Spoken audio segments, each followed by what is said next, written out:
Hola a todos, bienvenidos a Filosofía Clase B, yo soy Oscar. Me preguntan por qué clasifiqué al cientificismo como un culto. Hago una cosa, tome el modelo Byte, B larga I T E, de Hassan, no me acuerdo el nombre, lo va a encontrar fácil. O las 8 técnicas de manipulación de Robert J. Lifton, pásele la checklist. Si usted está familiarizado con la divulgación científica y con los seguidores de ese tipo de productos, tome la lista y páselo. Listo, sí, sí, no. Fíjese cuántos rasgos tienen de un culto. Am, ¿Qué temas son actuales? ¿Qué temas están en boga en la filosofía? Las consecuencias éticas de la inteligencia artificial, sin duda es uno.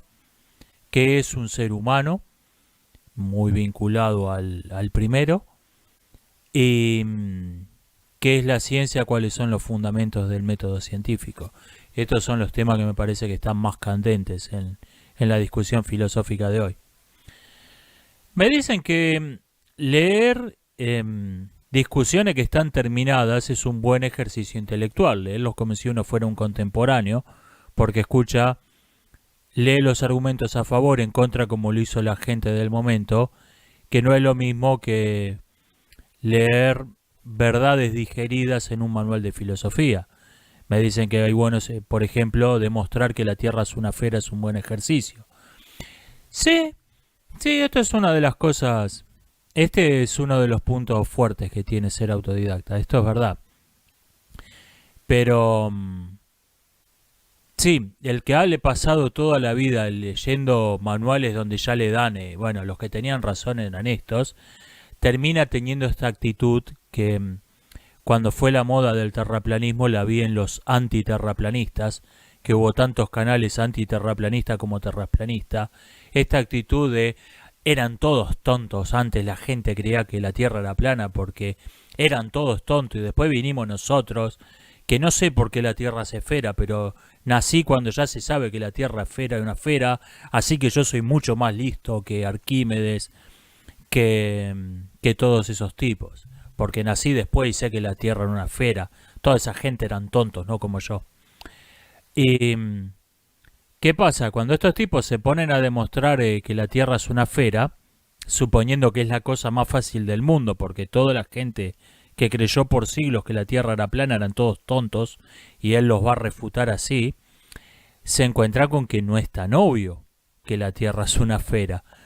Y es totalmente incapaz de dar verdaderas razones. Yo creo que en los canales antiterraplanistas, yo creo que había menos actitud científica y más errores que en los canales terraplanistas. Y esto casi me animaría a afirmarlo literalmente, no como una hipérbole. Casi diría que había más errores, más falsa ciencia en los canales antiterraplanistas que no en los terraplanistas. Porque, porque tienen esta actitud de leyeron todo en manuales, las conclusiones, ya saben cuál es la conclusión correcta y miren qué listo que soy. Está este test de inteligencia basado únicamente en la fecha de nacimiento. Sí, este es un punto fuerte, pero también se pierde mucho tiempo metiéndose uno en discusiones que están terminadas. Um, ¿Qué pienso del gran reseteo? Es una idea que anda dando vueltas. Yo creo que los verdaderos cambios históricos que se están produciendo en el mundo de hoy son inconscientes hasta para la élite. No para la gente de a pie, hasta para la élite. No se dan cuenta de los cambios que están ocurriendo.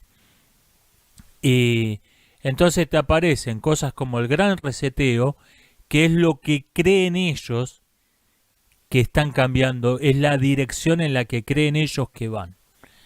Y yo estoy viendo cambios de fondo que no, que incluso las élites lo están considerando sentido común. No se dan cuenta que es un postulado ideológico que han adoptado y que no siempre estuvo ahí, no siempre fue sentido común.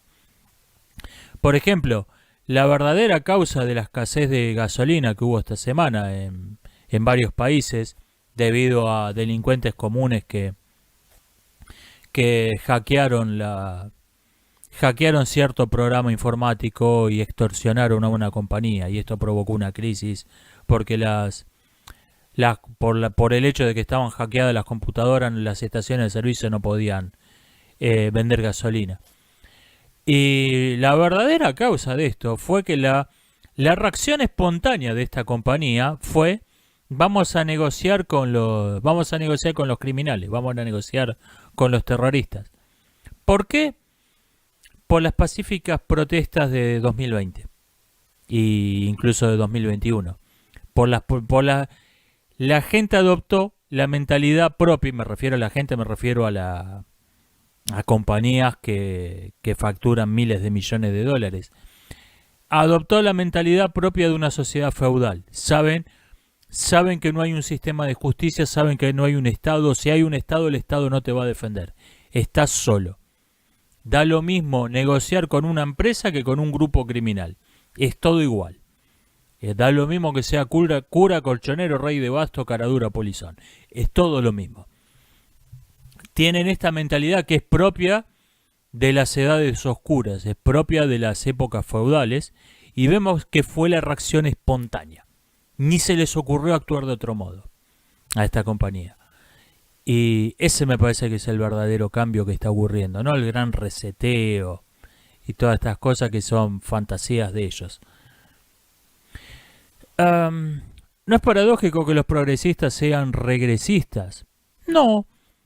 El modo más fácil de encubrir lo que es uno es decir que es exactamente lo contrario de lo que es en realidad. Porque ¿cómo vamos a ser regresistas si somos el partido del progreso? Es el modo más fácil de ahí que una ideología radicalmente racista como la teoría racial crítica se llama antirracismo, un movimiento radicalmente misógino como es el feminismo se llame feminismo, etcétera. Es la mentira más obvia, es la mentira más simple, es decir no, me voy a llamar 100% legalmente no lo que soy en realidad. Si la invasión no da derechos, quiere decir que California California pertenecería a México. En este caso hay un reconocimiento oficial de México. Yo creo que sí. O sea, la frontera entre México y Estados Unidos no tiene puntos en disputas. Yo creo que si México nunca hubiera reconocido que California era territorio norteamericano, tenían el derecho de su parte. Lo que pasa es que lo hicieron. Así que ya no hay mucho de dónde agarrarse para reclamar. No, ahora cambiamos de idea, California nuestra. No, ya fue. Pero si México nunca hubiera reconocido que California era Estados Unidos, yo creo que tenían el derecho de su parte. ¿Qué pienso del incidente entre Marruecos y España? Es básicamente la misma estrategia que vimos el año pasado en Turquía y Grecia, el uso de los migrantes como un arma demográfica.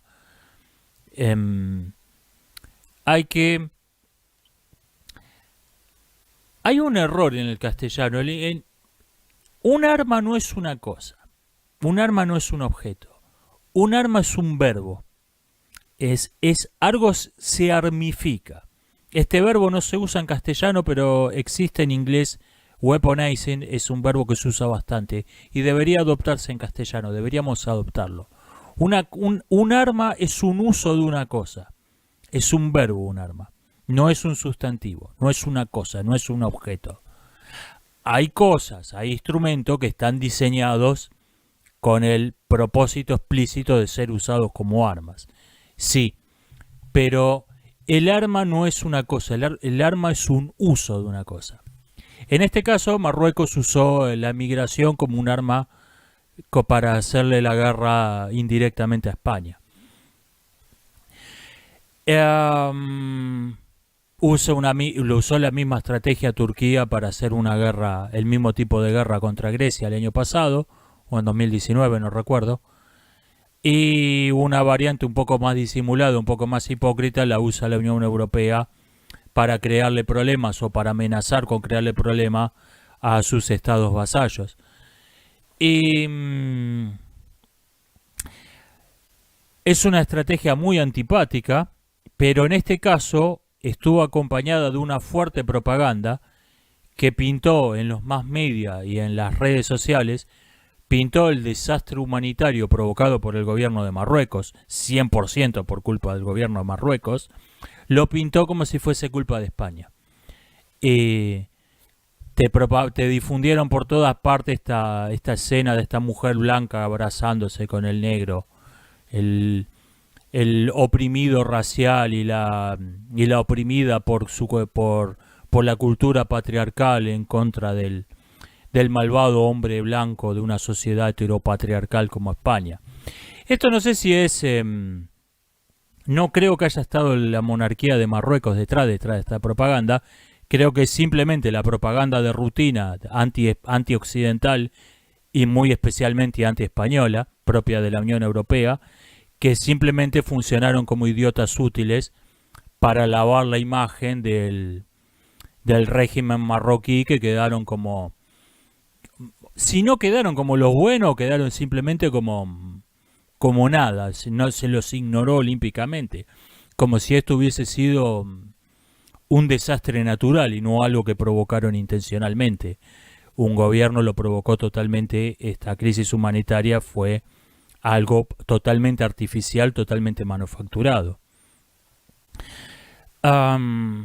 O sea, hicieron la maniobra, la misma maniobra de Turquía, pero sin pagar el precio de la mala imagen. O ni hablemos de los escudos humanos de Saddam Hussein, que acabó con la poca o casi nula buena imagen que tenía en el exterior su régimen. La guerra es una mierda. No voy a decir es una verdad de perogrullo, pero ¿para qué vamos a...? Pero a veces hay que decir verdades de perogrullo. Me dicen, ¿el triunfo de la voluntad es cine de subsidio o cine de Estado? Interesante esta distinción, nunca la había pensado. Yo lo consideré lo que ustedes llaman, me parece que cine de Estado es lo que yo mencioné como una característica del cine de subsidios, que es la película faraónica. La película que se lleva un porcentaje grotesco del presupuesto. Esto lo vemos en el cine nazi, estuvo El triunfo de la voluntad, la que cuenta la rebelión de un pueblo contra la ocupación francesa, no me acuerdo cómo se llama, Titanic, películas que costaron, pero costaron una fortunas inimaginables, algo así como 10 veces el presupuesto de Avatar, una locura total. Desde luego no la recuperaron. Esas películas faraónicas, si quieres llamen las películas de Estado, son algo propio del cine de subsidios. Me dicen si ocurre lo mismo en otras artes, o sea, la historieta de subsidios, etcétera.